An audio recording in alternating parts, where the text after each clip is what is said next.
Pemirsa, upaya penguraian kemacetan di sejumlah titik rawan di Jalan Gatot Subroto, Gatsu, dan Pasar terus diintensifkan guna memberikan kenyamanan dalam berkendara.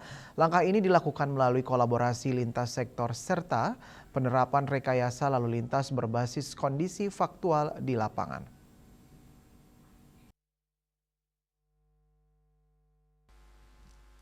Fokus utama diarahkan pada peningkatan kelancaran arus kendaraan di kawasan dengan aktivitas tinggi.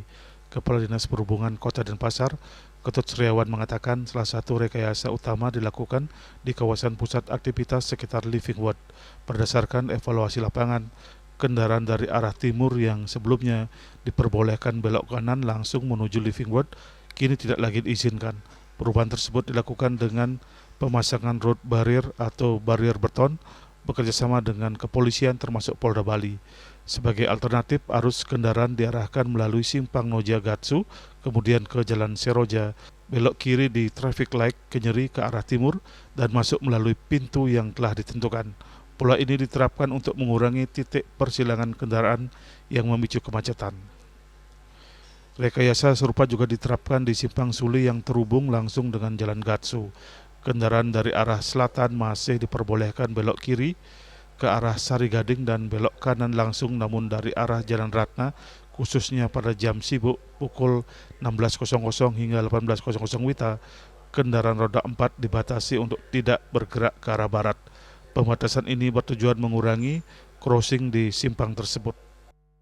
Untuk menjamin kelancaran lalu lintas di sepanjang Gatsu, khususnya di depan Living World, kita melakukan kegiatan di samping pemasangan barrier beton, konkret barrier untuk membatasi keluar masuk dari Living World, dan di Seroja yang dari arah utara tidak boleh belok kiri ke Owongan.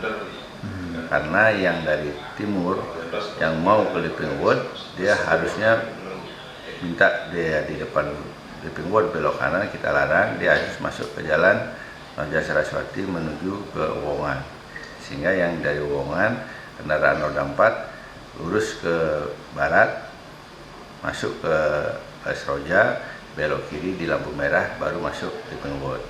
Nah, yang dari Seroja tidak boleh ke timur, sehingga tidak jadi crossing. Nah, di sepanjang di belakang Living World di Owongan, kami bersama tim sudah memasang juga rambu larangan parkir.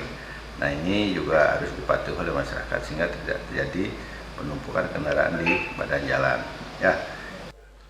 Kedepan di Sub Kota Denpasar akan terus melakukan pemantauan dan evaluasi rutin di setiap simpang padat, baik melalui penempatan personil maupun pengaturan berbasis area traffic control system. Penguatan layanan angkutan umum serta koordinasi dengan kepolisian dan pemerintah Provinsi Bali juga terus dilakukan guna meningkatkan kualitas pengendalian lalu lintas di Kota Denpasar. Yana Bali TV.